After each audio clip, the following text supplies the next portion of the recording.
Good day, everyone. So today I will be just discussing the topic of flooding in communities, environmental causes and health risks. So flooding is a common problem in our communities in the Philippines. It happens when there is too much rain, rainfall, or poor drainage system. So there are several environmental causes of flooding. This includes heavy rainfall, improper waste disposal, and black canal, deforestation, and poor urban planning. Climate change also makes flooding worse by increasing the intensity of storms. So, familiar ba lang ako sa flooding na ginawag?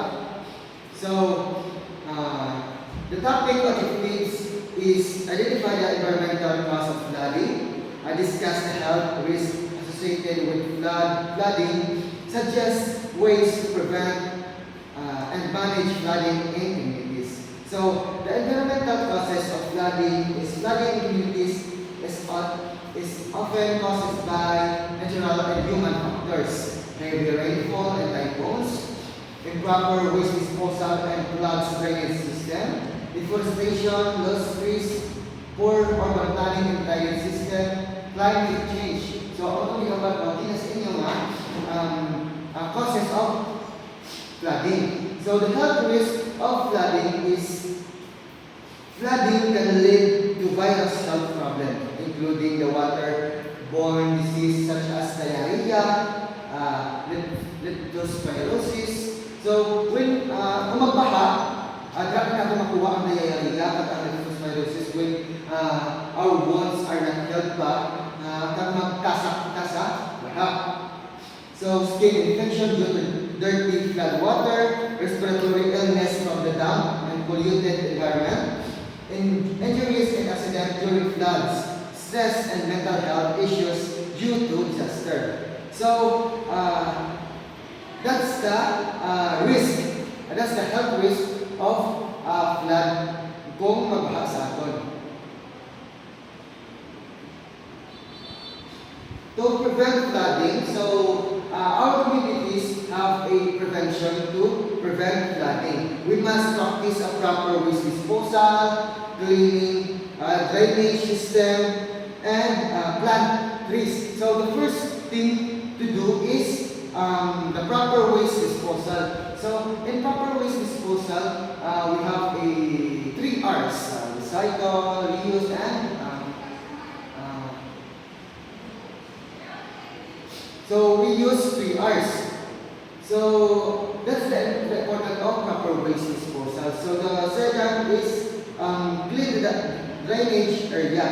And the third is plant trees. The important is plant trees because when we plant our trees in our environment,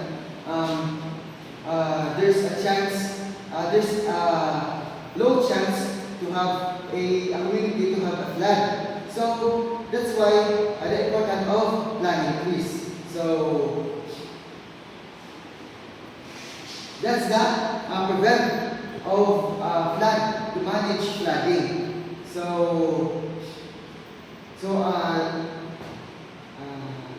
And also avoid building in flood-prone areas, support barangay and government flood control projects. So, in our community, we have a preparedness in disaster or a flood. So, the first thing to stay safe and during flooding is prepare emergency kits like food, water, medicine, flashlight, battery, and other use in terms of disaster like magamit natin sa ating nga life saving. So the second is no evacuation center. So hibalo natin kung di ilang area sa evacuation center. So we can proceed to evacuation center and to become safe. So the third one is follow weather updates and warnings.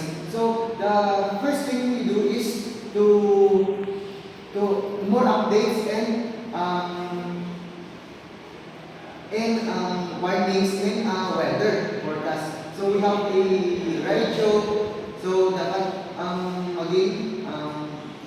maging update kita sa mga weather forecast. So the last one is participating in community drills. So if our community have a drilling in flood and disaster, or our community have a drilling in preparation on that disaster that we face, so we participate in that drill. So para mapamiliarize sa ating puto sa ating gamay na mahimo ina ang mga obligations sa ating health. So that's all. In conclusion, in my topic for today is flooding is a serious environmental health issues.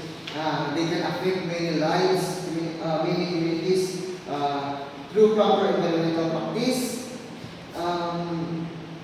community cooperation, disaster preparedness. Its impact can be reduced and life to be protected. So through proper environmental practice, participating community drills, and we have a disaster preparedness. So the flooding and the disaster and the health risk have a low chance to affect us. So and that's all for today in my topic, and thank you.